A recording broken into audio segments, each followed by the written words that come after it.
Ako si Eloy, katulad na nakararami. Marami din akong pangarap sa buhay. Kaya tara, samahan niyo ako. Bali ngayong araw nga ay may nag-ikot dito sa amin. Ito nga pa rin naglalako sa amin ng mga isda. Yan nga pala si Flor, suki na yan ni nanay. Ngayong araw inanok na kami dahil meron daw siyang daladalang talaba. Ayan nga at makikita nyo, fresh na fresh yung talaba niya at bumagalaw pa. Bali dito nga ay bumili kami ng 1 kilo. Mura lang yung bigay niya sa amin. 100 kilo lang. Tinuro na rin niya kung paano linisin. Kaya naman ayan, hinugasan ko na. Bali sa pagkakatanda ko ngayong paglilinis nito, dapat pupuin mo muna ng kaunti yung pinaka-shell niya para magkaroon ng lamat. At dun sa lamat na yun, dun mo naman ipapasok na inyong kutsilyo para maibukan mo yung mismong shell ng talaba. Kaya ayan, nakikita nyo, medyo nabasan pa nga. Matigas nga rin pala ito guys.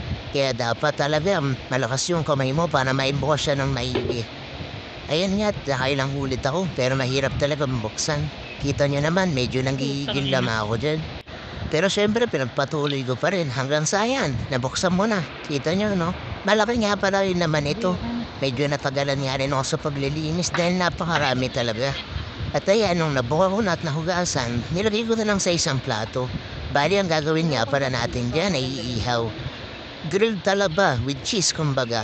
Ayan, at pagpapatuloy ko muna guys yung ating paglilinis. Napansin niyo din ba guys, nung nag-umpisa ako medyo maliwanag pa. Ito hindi pa rin ako tapos, medyo dumidilim na. Dahil napakarami talaga. At ito na nga pala yung ating mga nalinisan. Makikita nyo kung gaano karaming talaba yung nabili namin kanina. Ulitin ko guys, halagang 100 pesos yan. At ito ang isang to, napakataba talaga. Ayan, at iihawin na natin. Tara, samahan niyo ulit kami. Bali dito naman sa part na to, doon naman kami sa kabilang bahay. Doon na lang kami sa may harap ng terrace. At umpisa na nga lang din ako magpabaga.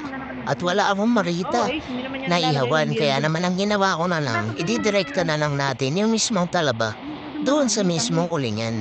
Ayan, at meron kaming piniprayer na cheese sauce. At ayan, yung ilan na nalagyan ay ididirekta na natin dito sa ulingan. Wala kasi ako nakitang grills guys. Bali dalawang klase nga nilagay natin dito guys.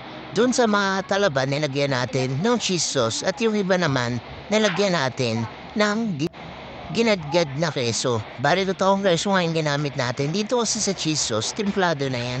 Bali wala kaming ibang nilagay dyan kundi yung cheese sauce at yun nga ginadgad na cheese. Kaya yan guys, ihawin na natin. Bali dito nga pala guys sa pagluluto nito. Ang sabi nila kapag daw nakita mo na kumulo na yung talaba, pwede na daw yun hanguin. Hindi nga lang kami masyadong sure dun dahil first time lang din namin na mag-ihaw nito. Hindi kasi mahilig yung mga tao sa amin dito unless na lang kung tahong. Bali ayan guys, makikita nyo yung ibang part niya ay nilagyan na ng mga keso. Yung ibang keso kasi dito guys hindi na cheese sauce pero yung iba nilagyan din namin ng halo. Sabi ko nga rin sa kapatid ko konti lang ilagay na cheese kasi medyo umaapaw. At ayan nilagyan na niya yung ginadgad na keso. Nakikita nyo guys na talagang overload yan sa mga cheese. At ayan, ihawin ulit natin yan dito sa ating ulingan. Bali ito na nga yan guys, yung sinasabi ko sa inyo. Nakikita niyo yung isa dyan ay kumukulo na. Ito nga nasa gitna. Sabi nila pwede na daw yun. Kaya hahanguin na natin. At ipapatigin ko muna din sa mga kapatid ko, syempre. Alam nga naman ako pa yung mauna, hindi ko nga alam yung lasa niyan. So ayun na nga guys at tinikman na ng mga kapatid ko. At sabi nila goods na goods daw yung lasa. Kaya naman pinagpatuloy lang namin yung pag-iihaw ng mga natira pang talaba. At ayan habang hinihintay, inaayos naman ng ibang kapatid ko yung platings natin syempre. Para maganda naman kapag ipinakita. At ayan makikita nyo rin na tuloy-tuloy na yung pagkulo dahil lumakas na nga yung baga ng huling natin. Ayan at maglalagay pa tayo ng iba pang talaba para matapos na natin siya agad at nang makain na. At ayan, patapos na nga tayo. Ayan naman, pakita ko sa inyo itong isang to, parang may perlas pa sa loob. Ayan nga pala guys, yung finished product natin. Siyempre, montage yan. Kaya naman yan, tignan nyo kung gaano kasarap. Kitang-kita nyo nga, napakarami nung naluto natin. So yun lang guys, grilled talaba with cheese. Hanggang sa susunod. Salamat sa panonood!